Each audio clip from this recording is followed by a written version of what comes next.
प्रादेशिक समाचार एकांश भोपाल से प्रस्तुत है बालाघाट जिले की चिट्ठी। आलेख श्रीनिवास चौधरी। वाचक स्वर संयुक्ता बैनर्जी। बालाघाट जिले में 5 से 25 फरवरी तक निकाली जाने वाली विकास यात्रा में 20 फरवरी तक जिले के 6 विधानसभा क्षेत्रों में 100 करोड़ 75 लाख रुपए के 1358 विकास कार्यों का लोकार्पण और भूमि पूजन किया जा चुका है। यात्रा के दौरान अब तक 12,261 आवेदन आम जनता से प्राप्त किए गए हैं और उनमें से 11,368 का निराकरण भी कर दिया गया है। केंद्रीय राज्य मंत्री खाद्य प्रसंस्करण और जल शक्ति विभाग प्रहलाद सिंह पटेल 14 फरवरी को बालाघाट जिले के प्रवास के दौरान परसवाड़ा विधानसभा क्षेत्र के ग्राम गोंगलई में विकास यात्रा में शामिल हुए और विभिन्न योजनाओं के हितग्राहियों को हित लाभ का वितरण किया। खाद्य प्रसंस्करण और जल जीवन मिशन के कार्यों की समीक्षा बैठक में उन्होंने कहा कि बालाघाट जिले में मिलेट के रूप में कोदो कुटकी का उत्पादन आदिवासी बाहुल्य क्षेत्र में अधिक मात्रा में हो रहा है। इसकी पूरे विश्व में बहुत अधिक मांग है। इस पर आधारित खाद्य प्रसंस्करण इकाइयां अधिक संख्या में लगाई जाएं। आयुष और जल संसाधन राज्य मंत्री रामकिशोर नानो कावरे ने विकास यात्रा के तहत परसवाड़ा विकासखंड के विभिन्न ग्रामों में 2 करोड़ 67 लाख 68 हजार रुपए के विकास कार्यों का भूमि पूजन और लोकार्पण कर क्षेत्र को विकास कार्यों की सौगात दी है।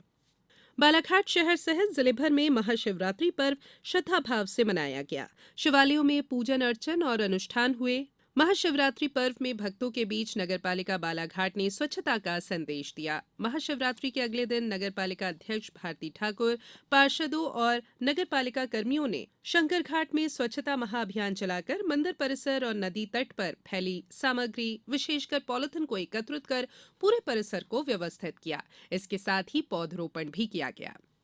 123 बटालियन केंद्रीय रिजर्व पुलिस बल के नेतृत्व में नेहरू युवा केंद्र बालाघाट के सहयोग से बालाघाट जिले के बिरसा विकास खंड से चयनित 30 जनजातीय युवाओं का दल कोलकाता में 14वें जनजातीय युवा आदान प्रदान कार्यक्रम के लिए रवाना किया गया।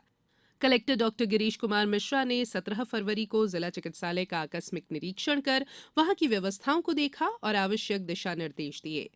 प्रधानमंत्री नरेंद्र मोदी के विशेष प्रयास से संयुक्त राष्ट्र ने वर्ष 2023 को मोटा अनाज के अंतर्राष्ट्रीय वर्ष के रूप में घोषित किया है।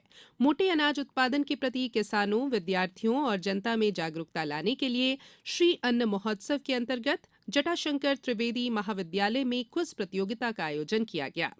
सार्वजनिक वितरण प्रणाली के अंतर्गत जिले की कुछ उचित मूल्य दुकानों से राशन कार्ड और पात्रता पर्ची धारक उपभोक्ताओं, छात्रावासों, आंगनवाड़ी केंद्रों और स्कूलों के मध्याह्न भोजन के लिए फोर्टिफाइड चावल का वितरण किया जा रहा है।